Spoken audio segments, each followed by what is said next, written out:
Welcome to our channel Easy and Deep Way। आज हम important MCQ की एक नई सीरीज कर रहे हैं जिसमें असेसमेंट फॉर लर्निंग सब्जेक्ट के अंदर यूनिट 3 के अंदर आने वाले topic grading system, semester system, choice based credit system के एमसीक्यू को डिस्कस करेंगे। लास्ट में हमने कंसेप्ट बाइट्स प्रोवाइड किए हुए हैं, तो प्लीज इस वीडियो को आप एंड तक देखिए ताकि आपको सारे के सारे कंसेप्ट समझ आ जाए। अगर कोई क्वेश्चन मिस भी हो गया हो इस सीरीज में तो आप एग्जाम में उसे इजीली अटेम्प्ट कर लोगे। तो शुरू करते हैं फर्स्ट क्वेश्चन से। When a particular course of study is divided into different equal parts, not on the basis of session but on the basis of month, and examination is conducted after the completion of every part, then it is। मतलब ये कह रहा है कि मान लो कोई session नहीं होता, जैसे एक तो होता है हमारे भाई वीकली टेस्ट हो गए या फिर हाफ ईयरली हो गए। इसने बताया गया कि जब हमारा एक जो सिलेबस डिफाइंड होता है, करिकुलम डिफाइंड होता है, वो कंप्लीट हो जाता है, उसके बाद या तो वो मंथ के बेसिस पे या फिर कोई भी पैटर्न कंप्लीट होने के बेसिस पे जो भी असेसमेंट या एग्जामिनेशन होते हैं उस कोर्स ऑफ स्टडी को क्या बोलते हैं? Credit system, credit system, semester system या ऑल ऑफ दिस। तो उसको बोलते हैं सेमेस्टर सिस्टम। तो जो क्रेडिट सिस्टम होता है इसमें क्या होता है कि उसमें जो टॉपिक्स तो डिवाइड होते हैं लेकिन उसमें क्या होता है एक अलग अलग चॉइस मिलती है बच्चों को कि भाई हाँ इतना सिलेबस कवर करना है। ग्रेडिंग सिस्टम्स तो एक अलग ही सिस्टम है जिसमें हम बच्चों को ग्रेड्स देते हैं इवैल्यूएशन के टाइम पे, असेसमेंट के टाइम पे उनकी परफॉर्मेंस एनालिसिस के लिए। लेकिन सेमेस्टर सिस्टम में क्या कहते हैं कि हम अलग अलग ग्रुप में उसको डिवाइड करते हैं। इसको हम डिटेल में कंसेप्ट बाइट्स में डिस्कस करेंगे। नेक्स्ट है इसमें an advanced process which not only include academics but also considered attendance, achievements, assignments, performance in co-curricular activities, etc. for decision making to identify uniform scores from very poor to outstanding performance and vice versa. यानी कि अब देखो ये क्या कह रहा है, साफ साफ बता रहा है कि जब हम क्या करते हैं करिकुलर एक्टिविटीज या परफॉर्मेंस को इवेल्युएट, उसकी अचीवमेंट को, उनकी एकेडमिक्स को जज करने के लिए उन्हें या तो पुअर से लेके आउटस्टैंडिंग तक या फिर और भी कोई नंबर्स में 1 2 3 में ABCD में देते हैं तो उसे क्या बोलते हैं? उसे बोलते हैं ग्रेडिंग सिस्टम। ठीक है। नेक्स्ट है इसमें dash provides a learning platform wherein the student or knowledge seeker has the flexibility to choose the course from a list of elective, care and soft skill courses। यानी कि हमें choice मिलती है अपने कंटेंट को, अपने सब्जेक्ट्स को, course को चूज करने की। तो उसमें क्या वो किस में आता है? वो होता है क्रेडिट सिस्टम। इसको हम क्या बोलते हैं? Choice based credit system, CBCS। ठीक है। नेक्स्ट है इसमें which system of assessment has a student-centric or learner-centric approach to learning or acquiring higher education। यानी कि जिसमें सबसे ज़्यादा फोकस किस पे किया जाता है? स्टूडेंट पे, यानी कि प्यूपिल पे, या कह सकते हैं हम लर्नर पे, उनके कैसे उनको सिलेबस करवाना है, उनकी ऑल ओवर डेवलपमेंट कैसे करनी है। तो वो किस में होता है? वो चॉइस बेस्ड क्रेडिट सिस्टम में होता है, क्योंकि बच्चों के पास चॉइस होती है अपने इंटरेस्ट के अकॉर्डिंग सब्जेक्ट्स और कोर्स को चूज करने की। ठीक है। नेक्स्ट इसमें CBSE has implemented dash point grading system with a letter grade. तो जो हमने ग्रेडिंग सिस्टम पढ़ा था उसको क्या है CBSE ने इम्प्लीमेंट किए हुए हैं। कितने ग्रेड्स पूछा है उसमें? 6, 7, 8 और 9। तो उसने 9 ग्रेड को क्या किया गया है? इम्प्लीमेंट किया गया है, जिसमें क्या होता है? A ग्रेड होता है, B+ होता है, B, O+B। तो ये सारी की सारी ग्रेड्स इसमें इंक्लूड होती है। ठीक है। नेक्स्ट है इसमें the term CGPA stands for. तो CGPA का मतलब क्या होता है? Cumulative grading point average. ठीक है। तो ये चीजें आपको कंसेप्ट से ही पता चलेंगी जो कि हम लास्ट में डिस्कस करेंगे। नेक्स्ट है विच of the following is not a type of grading system. तो ग्रेडिंग सिस्टम के टाइप्स देखते हैं कौन से होते हैं और कौन से नहीं। परसेंटेज ग्रेडिंग सिस्टम, बिल्कुल परसेंटेज में भी ग्रेड्स दिए जाते हैं। डायरेक्ट और इनडायरेक्ट ग्रेडिंग सिस्टम, बिल्कुल। और लेटर ग्रेडिंग सिस्टम, तो लेटर्स में भी डायरेक्ट इनडायरेक्ट में जैसे हम उनको आउटस्टैंडिंग, एक्सीलेंस, वेरी गुड ऐसे ग्रेड्स देते हैं, और लेटर्स में हम जैसे A+, A, B+B ऐसे ग्रेड्स प्रोवाइड करवाते हैं। तो सारे के सारे टाइप्स है, तो नन ऑफ दीज होगा इसका आंसर। नेक्स्ट है इसमें which of the following is not a disadvantage of grading system. तो ग्रेडिंग सिस्टम की डिसएडवांटेज कौन सी नहीं है, मतलब बाकी सारी डिसएडवांटेज है, एक नहीं है, यानी कि एक इसमें से क्या है, उसकी एडवांटेज गिवन है। देखते हैं, it demotivates the students who perform higher. बिल्कुल ये डिसएडवांटेज है, क्योंकि जो बच्चे हायर होते हैं, लो परफॉर्मेंस होते हैं, उनकी परफॉर्मेंस को हम बिल्कुल एक्चुअल मार्क्स में ग्रेड या फिर जज नहीं कर सकते। जिसको पता है कि भाई हाँ 98 मार्क्स वाला भी उसी ग्रेड में होगा और 91 मार्क्स वाला भी उसी ग्रेड में होगा, तो उससे एक्चुअल परफॉर्मेंस नहीं जज होती। तो ये इसकी डीमेरिट है, डिसएडवांटेज है। फिर है इट इंक्रीज लेथार्जी। बिल्कुल, तो बच्चे कहते हैं सुस्त हो जाते हैं, अपनी पढ़ाई को इतना सीरियसली नहीं लेते। उनको ये होता है कि भाई हाँ हम कोई भी ग्रेड हो, सी ग्रेड हो, डी ग्रेड हो, लेकिन हम पास हो जाएंगे, उनको एक्चुअल मार्क्स से कोई मतलब नहीं होता। Children tendency to performance is high in it. क्या बच्चों की परफॉर्मेंस की टेंडेंसी हाई होती है? नहीं, ये एडवांटेज होती है इसकी, उसकी परफॉर्मेंस की टेंडेंसी कम होती रहती है, लो होती रहती है। It defeat the whole concept of studying hard and getting good marks. बिल्कुल, ये मैंने पहले ही बताया कि भाई बच्चे हार्ड वर्क नहीं करते और अच्छे मार्क्स पाने के लिए भी स्टडी नहीं करते, उनको पता है कि ग्रेड्स में मार्क्स का पता नहीं चलता। तो ऑप्शन डी होगा इसमें, जो कि इसकी डिसएडवांटेज नहीं है, एडवांटेज है। ठीक है, नेक्स्ट है इसमें it in the higher education system of India UGC aims to bring. तो जो हमारा हायर एजुकेशन सिस्टम है, जैसे अभी हमारे बीएड के ही एग्जाम्स थे जो कैंसिल हो गए थे, लेकिन यूजीसी ने फिर से एक नोटिफिकेशन दी कि एग्जाम्स होंगे, तो उसका क्या एम होता है? इक्विटी बिल्ड करना, बिल्कुल सबके लिए बिल्कुल बराबर हो सारी चीज़ें, कि भाई सब, चाहे वो कोई किसी भी फैमिली से हो, किसी भी स्टेटस से हो, सब कुछ, सारे लॉ जो होते हैं, सारे रूल्स होते हैं, सबके लिए बराबर हो। एफिशिएंसी, बिल्कुल। एक्सीलेंस, बिल्कुल ये देखना कि भाई हाँ कैसे हम अपनी एजुकेशन को बेटर बना सकते हैं। तो सारे के सारे यूजीसी ने एम्स बताए हैं हायर एजुकेशन सिस्टम के। नेक्स्ट है इसमें types of course implemented by CBSE are categorised as.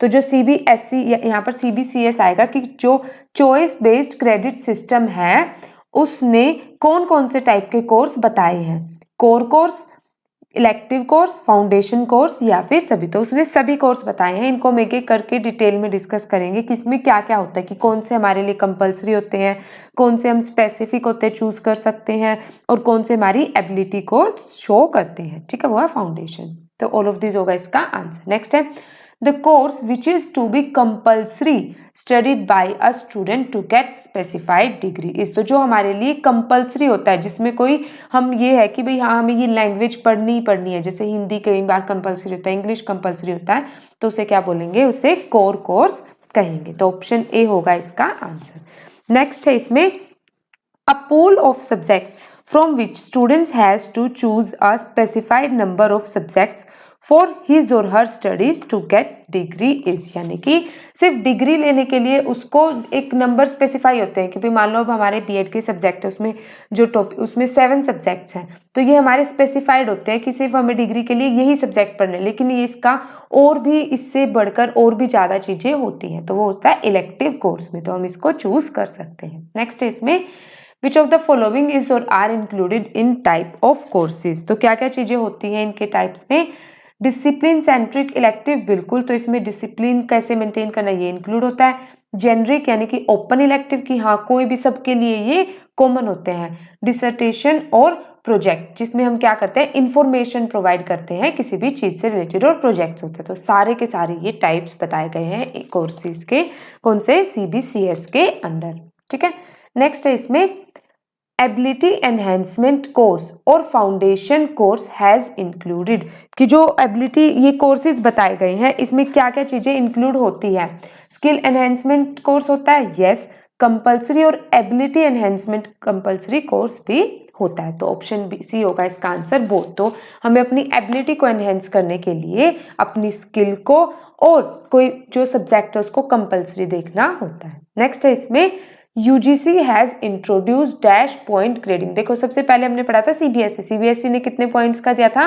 9 point का, और जो यूजीसी है, यूजीसी ने 10 पॉइंट्स की ग्रेडिंग सिस्टम प्रोवाइड की है चॉइस बेस्ड क्रेडिट सिस्टम के अंदर। ठीक है, नेक्स्ट है इसमें which of the following is not a disadvantage of credit based system. तो मतलब हमें एडवांटेज ढूंढनी है, इसमें से कौन सी है, बाकी सारे डिसएडवांटेज है। It is time consuming and expensive. Yes, ये टाइम कंज्यूमिंग भी होता है और एक्सपेंसिव भी होते हैं ये। फिर है स्टूडेंट्स में फेस कंफ्यूजन और डाउट्स इन चूजिंग सब्जेक्ट्स। बिल्कुल, कि स्टूडेंट्स को पता ही नहीं होता, नॉलेज ही नहीं होती सब्जेक्ट्स के बारे में और उससे उसमें कंफ्यूजन भी होती है। The role of teacher is less significant, ये गलत है, ये एडवांटेज है। जो रोल ऑफ टीचर होता है वो बहुत ज़्यादा होता है। इसमें टीचर अगर मेच्योर होगा, अगर टीचर को नॉलेज होगी तो वो बच्चों को गाइड करेगा, अदरवाइज बच्चे को कंफ्यूजन रहेगी। तो ये इसकी डिसएडवांटेज नहीं है। Students are compelled to study language in higher education level, तो ये भी एक डिसएडवांटेज बताई गई है कि उसको कोई चीज़ है वो कंपल्सरी लैंग्वेज में करनी ही करनी है, चाहे जैसे कोई हिंदी होगी या फिर कोई इंग्लिश लैंग्वेज होगी या फिर संस्कृत होगी, तो ये एक डिसएडवांटेज है कि इसको कंपल्सरी इसके ऊपर एक ऑब्लिगेशन हो जाती है। ठीक है, तो इसका आंसर ऑप्शन सी। नेक्स्ट है इसमें, when faculty and the students gate engaged through out the year in academic activities in semester system then it is termed as, यानी कि जब पूरे साल वो अपनी जो स्टडी में या एकेडमिक एक्टिविटीज में एंगेज रहते हैं स्टूडेंट्स, तो उसे क्या बोलेंगे?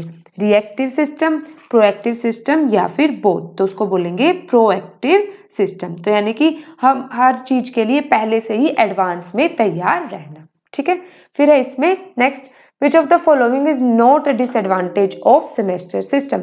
तो सेमेस्टर सिस्टम की डिसएडवांटेज कौन सी नहीं? तो ये मैंने क्वेश्चंस ऐसे इसलिए डाले हैं कि भाई आपको एडवांटेज और डिसएडवांटेज सभी पता चल जाए। तो डिसएडवांटेज कौन सी नहीं है, देख लेते हैं। Workload of education department is increased, कि जो सेमेस्टर सिस्टम होता है इससे एजुकेशन का जो डिपार्टमेंट होते हैं उनका वर्कलोड बढ़ जाता है, ये इसकी डिसएडवांटेज है। क्योंकि जो भी इसमें बार बार एग्जाम्स लेते हैं, क्वेश्चन सेट करने पड़ते हैं, उनको चेक करना पड़ता है, तो उसमें लोड बढ़ जाता है, तो ये एक डिसएडवांटेज है।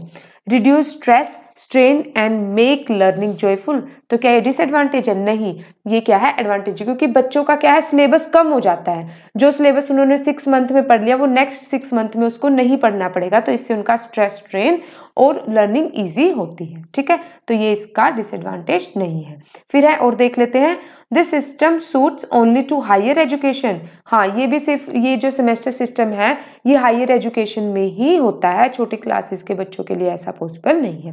Very difficult task to frame proper syllabus of each semester, बिल्कुल, कि जो सिलेबस जो पूरा मेंशन होता है उसको डिवाइड करना, उसको ये फ्रेम करना कि भाई हाँ कितना कब पढ़ना है, और जो बच्चे पहले पढ़ लेते हैं वो बाद में उसको याद ही नहीं रहता, तो ये भी एक डिसएडवांटेज है उसकी। सेकेंड लास्ट है इसमें, which system is a web based application system. तो वेब बेस्ड यानी कि जैसे हम कह सकते हैं जिसमें हम कंप्यूटर को, टेक्नोलॉजी को, सारी चीज़ों को, लैपटॉप को यूज़ करते हैं, तो वो कौन सा है? वो होता है क्या? ओपन बुक सिस्टम होता है, ऑनलाइन एग्जाम सिस्टम, या एग्जाम ऑन डिमांड? तो होता है ऑनलाइन एग्जामिनेशन सिस्टम, क्योंकि इसमें हम क्या होते हैं, टेक्नोलॉजी का यूज़ करते हैं। ठीक है, लास्ट है इसमें, Which of the following is not a disadvantage of online examination? तो ऑनलाइन एग्जामिनेशन की डिसएडवांटेज देख लेते हैं और एक उसमें एडवांटेज है, वो भी देखते हैं। टेक्निकल प्रॉब्लम्स, टेक्निकल प्रॉब्लम्स क्या होती है इसमें? बिल्कुल होती है कई बारी। अब जैसे अगर हम अभी ऑनलाइन एग्जाम देंगे तो हमारे मन में ये रहेगा कि कहीं हमारा नेट ना खत्म हो जाए, कहीं हमारी पावर ना ऑफ हो जाए, तो ये काफ़ी सारी प्रॉब्लम्स होती है। चांसेस ऑफ हैकिंग और सर्वर क्रैशेस, बिल्कुल ये भी होता है कि भाई कई बार हैक भी हो जाता है या फिर सर्वर भी क्रैश हो जाता है। No time in spent on evaluation, ये गलत है कि जो इवैल्यूएशन है इससे ऑनलाइन एग्जामिनेशन वो फटाफट से होती है, हम जो भी अपना एग्जाम देते हैं उनके आंसर्स हमें साथ के साथ मिल जाते हैं। फिर है questions are generally objective types. हाँ, ये इसकी डिसएडवांटेज है कि भाई बच्चों के जो क्वेश्चंस है वो ऑब्जेक्टिव टाइप ही होते हैं। इसमें क्या होता है, बच्चों को पूरा डीप में स्टडी करनी पड़ती है और बिल्कुल मतलब कोई एक छोटी सी उसकी वजह से भी हमारा क्वेश्चंस गलत हो सकता है। ठीक है, तो ऑप्शन सी है इसका आंसर। अब देख लेते हैं इसके कंसेप्ट बाइट कि भाई क्या क्या होता है। सबसे पहले है इसमें ग्रेडिंग सिस्टम। तो ग्रेडिंग सिस्टम क्या होता है कि भाई हम ग्रेड्स देते हैं कि भाई पॉइंट्स में बिल्कुल होता है, चाहे वो लेटर ग्रेड हो सकता है, वो किसी भी फॉर्म परसेंटेज ग्रेड हो सकता है, तो इससे एग्जैक्ट मार्क्स नहीं पता चलते। It is a qualitative assessment of achievement of a student. तो ये क्वांटिटेटिव में तो हम नंबर करते हैं, तो ये क्वालिटेटिव है, उससे क्वालिटी का पता चलता है कि बच्चे की परफॉर्मेंस कैसी है। On the basis of quality of the answer, the examiner give various grades to different examinees by keeping the parameters from excellent to very poor, यानी कि एक पैरामीटर रखता है जिसमें या तो excellent होगा या very poor होगा, बीच में इसके आ सकते हैं जैसे average हो सकते हैं, good हो सकते हैं, ये सारी चीजें इंक्लूड करते हैं, लेकिन उसकी क्वालिटी ही जज होती है, उसकी क्वांटिटी जज नहीं होती। कई जगह पे ये अच्छा भी है और कई जगह पर ये बुरा भी है। इन grading an attempt is made to identify relatively uniform scores interval in a hierarchical order ranging from very poor to outstanding performance and vice versa। ये हमने डिस्कस किया था इसके एमसीक्यू में कि भाई क्या होता है, इसमें ग्रेड्स प्रोवाइड किए जाते हैं वेरी पुअर से लेके आउटस्टैंडिंग या फिर उसका उल्टा। फिर grading system is advanced process under which grades are not given according to the academics only. Other things are also considered while making the decision, like attendance को भी कंसिडर किया जाता है, उसकी अचीवमेंट्स की को भी, असाइनमेंट्स को भी, परफॉर्मेंस को भी, सारी की सारी को करिकुलर एक्टिविटीज में इन सारे, यानी कि इसमें कहा गया कि सिर्फ उसके ग्रेड्स की, उसके मार्क्स कितने, उसने स्टडी की कितनी है, अकेडमिक्स ही नहीं देखते, उसमें सारी ऑल राउंड डेवलपमेंट को इसमें रिकॉर्ड किया जाता है, इसलिए इसको यहाँ पर बेटर माना जाता है। फिर a student can perform a little in all modules for getting good grades instead of getting good marks only by performing well in academic. बिल्कुल, सिर्फ बच्चा क्या है, वो सिर्फ मार्क्स लेने के लिए पढ़ाई नहीं करता, अपनी हर चीज में परफॉर्मेंस यानी अपना हर चीज में बेस्ट देता है। सीबीएसई हैज इम्प्लीमेंटेड, तो हमने पढ़ा था कि सीबीएसई ने 9 पॉइंट ग्रेडिंग सिस्टम को लेटर ग्रेड के लिए यूज किया। देखते हैं कौन कौन से हैं वो। The student of class 9th and 10th will be evaluated based on the 9-point grading system. तो the 9-point grading system for the scholastic achievements are as, तो जो मार्क्स गिवन है, ग्रेड्स गिवन है और ग्रेड पॉइंट, तो जिसके मान लो 91 से लेके 100 के बीच में मार्क्स है उसको ग्रेड मिलेगी A1 और ग्रेड पॉइंट मिलता है उसको 10। तो चाहे इसमें डिसएडवांटेज क्या है, अगर मान लो किसी बच्चे के 91 मार्क्स है उसको भी ग्रेड 1 मिलेगी A1, और जिसके मान लो 100 मार्क्स है उसको भी। तो इसमें थोड़ा सा क्या हो जाता है, माल प्रैक्टिस हो जाती है, बच्चे की एक्चुअल परफॉर्मेंस का पता नहीं चलता।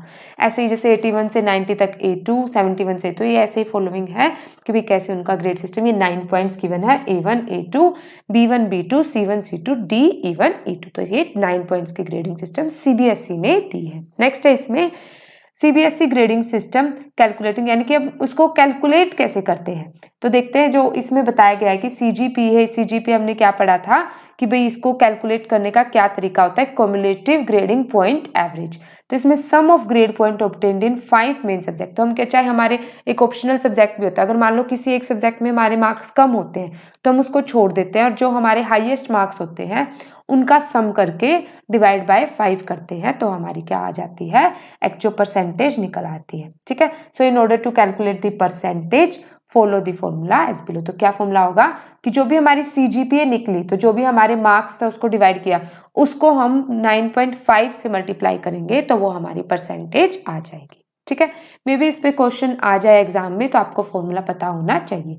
For example, if a candidate has obtain 8.0 CGPA, जो हमने ऊपर कैलकुलेट की है, फिर then his or her percentage is calculated as, तो उसकी परसेंटेज कितनी बनेगी, यानी कि हम सीजीपीए से, ग्रेडिंग से हम अपनी परसेंटेज में निकाल सकते हैं अपने सीजीपीए को 9.5 से मल्टीप्लाई करके, तो उसकी 76% बन जाएगी। ठीक है, grading can also be made in 5 और 7 पॉइंट स्केल, तो स्केल भी दिए हुए हैं इसके अलग अलग तरीके से। In IGNOU 5 point grading system is implemented, तो ये भी इंपॉर्टेंट है, पूछ सकता है कि भाई इग्नू में कितने ग्रेडिंग पॉइंट की ग्रेडिंग सिस्टम है। इग्नू में 5 पॉइंट्स ग्रेडिंग सिस्टम मेंशन है, और सीबीएसई में 9 पॉइंट है, और हमने यूजीसी ने कितने दिए थे, 10 पॉइंट्स के। ठीक है, नेक्स्ट है इसमें इग्नू ग्रेडिंग चार्ट। तो इग्नू का चार्ट भी गिवन है यहाँ पे कि लेटर ABCD ही है, परसेंटेज गिवन है कि भाई अगर 80% या उससे ज्यादा है तो एक्सीलेंट है, A 5 ग्रेड मिलेगी, 60% से लेके 70 यानी कि लगभग 80% है तो वेरी गुड 4 ग्रेड, 50 से 60 है तो गुड, 40 से 50 है तो सेटिस्फैक्टरी, और बिलो 40 है तो अनसेटिस्फैक्टरी। तो ये उसके इस इग्नू ने ग्रेडिंग चार्ट प्रोवाइड किया है। ठीक है, तो आपको ये पता होना चाहिए। नेक्स्ट है इसमें टाइप्स ऑफ ग्रेडिंग सिस्टम। तो ये टॉपिक मैंने इसलिए इतना लेंथी लिया है कि ये बहुत ज़्यादा इंपॉर्टेंट है, ये फर्स्ट ईयर में, सेकंड ईयर में, बीएड के दोनों सिलेबस में आता है, तो इसलिए प्लीज़ इसे डीप में अच्छे से करिए। तो परसेंटेज ग्रेडिंग सिस्टम होता है, mastery grading system, direct grading system, indirect, जिसमें हम रिलेटिव ग्रेडिंग और एब्सोल्यूट ग्रेडिंग निकालते हैं। नॉर्म रेफरेंस्ड ग्रेडिंग सिस्टम होता है, क्राइटेरिया रेफरेंस्ड ग्रेडिंग सिस्टम होता है और लेटर ग्रेडिंग सिस्टम होता है। तो ये बाकी करने की आपको जरूरत नहीं है, सिर्फ परसेंटेज हम निकाल चुके हैं। नॉर्म लेटर ग्रेडिंग में हमें पता है ABCDE हमें ग्रेड्स मिलती है। अब कह रहा है कि in this grading system a plus sign, अब हमारे पास होता है ना, एक प्लस साइन होता है, एक माइनस साइन होता है, तो वो क्या होता है, is used if the score of student is at the upper and, यानी कि मान लो 91 से 100 है, तो अगर उसके 95 से अबव है तो प्लस होगा और उससे कम है तो minus, and minus sign is used if the score of the student is at the lower end of the grade scale, तो उस ग्रेड स्केल के अगर लोअर एंड में है तो वो माइनस लिखा जाता है। ठीक है, नेक्स्ट है इसमें चॉइस बेस्ड क्रेडिट सिस्टम। तो इसमें नाम से ही पता चलता है, इसमें चॉइस मिलती है हमें अपने कोर्स को, अपने सब्जेक्ट्स को सेलेक्ट करने के लिए। तो it provides a learning platform where in the students or knowledge seeker has the flexibility to choose their course from a list of elective, core and soft skill courses. तो यानी कि जो हमारे पास कोर्सेज गिवन होते हैं, हम अपने understanding के अकॉर्डिंग, अगर हम चाहते हैं कंप्यूटर साइंस लेना वो ले सकते हैं, हम अपने कॉमर्स साइंस किसी भी सब्जेक्ट्स को चूज कर सकते हैं। इसीलिए क्या है, ये स्टूडेंट सेंट्रिक अप्रोच है, या फिर कह सकते हैं हम लर्नर सेंट्रिक अप्रोच भी है। और एक्वायरिंग हायर एजुकेशन, जिससे हायर एजुकेशन एक्वायर करने में हेल्प मिलती है, हमने ऑलरेडी पढ़ा था MCQ में। UGC aims to bring equity, efficiency, excellence in higher education system, ये भी हमने डिस्कस किया था। The basic motive is to expand academic quality in all aspects, right from the curriculum to the learning teaching process to examination and evaluation system. The basic idea is to look into the needs of the students so as to keep up to date with development of higher education in India. यानी कि इसका M क्या होता है कि हमें option मिलते हैं, हम इंडिया और अब्रोड यानी कि फॉरेन में भी और बाहर भी, हम किसी भी अपनी अप टू डेट जो भी हमारी एजुकेशन है उसको चूज कर सकते हैं। इसमें कोई भी ऐसे नहीं होता कि भाई हमें जो इम्प्लीमेंट कर दिया सिर्फ वही पढ़ना है, नहीं, ये हमारे हाथ में है, हम अपने अकॉर्डिंग चीजों को पढ़ सकते हैं।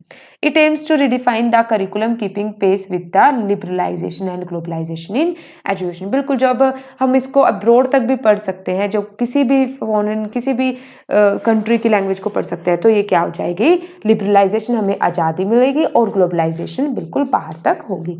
इन CBS N academic year is divided into 2 semester, तो इसके 2 सेमेस्टर बनाए जाते हैं। The assessment and evaluation of student is done semester wise, तो इसमें भी सेमेस्टर वाइज असेसमेंट की जाती है। One semester is from July to December and second from January to June. Each semester will have 15 to 18, ये important है, ये question आ सकता है कि भाई सेमेस्टर जुलाई से दिसंबर तक होता है, जनवरी से जून तक, हर एक सेमेस्टर में 15 से लेकर 18 वीक्स के जो टाइम पीरियड होता है और 90 टीचिंग डेज प्रोवाइड करवाए जाते हैं। CBCS is uniformly implemented in all central, state and other recognized universities in India, तो यानी कि ये हर जगह इम्प्लीमेंट किया जाता है, तो ये भी इम्पोर्टेंट है, क्वेश्चन आ सकता है। CBCS consist of 3 types of main courses, हमने डिस्कस किए थे कौन से core courses, elective courses, foundation courses. It also has non credit courses, तो इसके जैसे हमने इसको क्रेडिट सिस्टम बोलते हैं, इसमें नॉन क्रेडिट सिस्टम भी हो सकता है। To be chosen from a pool which will be assessed as satisfactorily and unsatisfactorily, यानी कि बच्चे अपनी मर्जी से भी कर सकते हैं और किसी के द्वारा इम्प्लीमेंट कराने के बाद भी। Non credit courses are not included in the computation, इसके हम CG जब PA कैलकुलेट करते हैं, यानी कि सेमेस्टर ग्रेडिंग पॉइंट जो हम इम्प्लीमेंट करते हैं, कैलकुलेट करते हैं, या फिर CGPA, उसमें इसकी कैलकुलेशन में यूज नहीं किया जाता नॉन क्रेडिट। वो सिर्फ क्या होता है, एक नॉलेज बिल्ड करने के लिए, जैसे कई बार म्यूजिक है, आर्ट एंड क्राफ्ट है, हम अपने चॉइस के सब्जेक्ट्स ले लेते हैं। नेक्स्ट इसमें टाइप्स हमने पढ़ चुके हैं ऑलरेडी।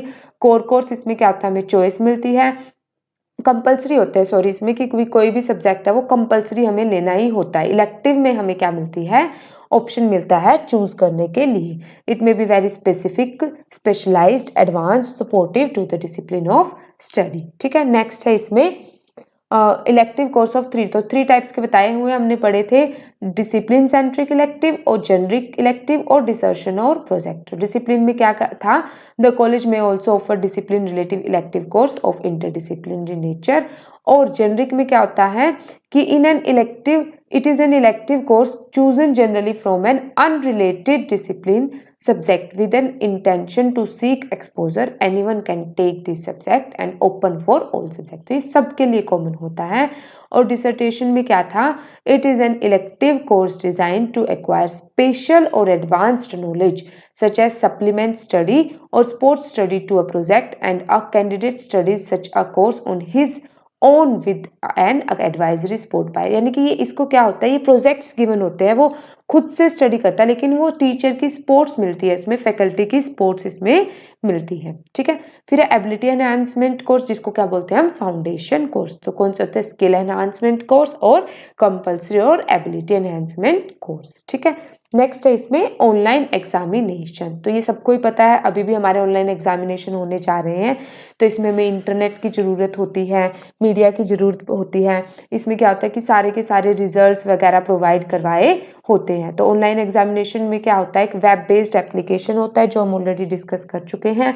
और इसमें जो होता है कैंडिडेट को पहले क्या होता है, साइन अप करना पड़ता है, अपना अकाउंट प्रिपेयर करना होता है, टाइम से पहले ही उसको सारी चीज़ें डिटेल्स फिल करनी होती हैं और उसके बाद उसको एक टाइम लिमिट मिलती है। इसमें एग्जामिनेशंस में क्या होता है कि भाई इवेल्युएशन यानी कि रिजल्ट बहुत जल्दी मिल जाता है। ठीक है, तो आप इसे अच्छे से आपको इसकी नॉलेज है तो फिर भी आप इसको एक बारी रिवाइज कर सकते हैं। ठीक है, तो आई होप आपको ये सारे के सारे टॉपिक समझ आए होंगे।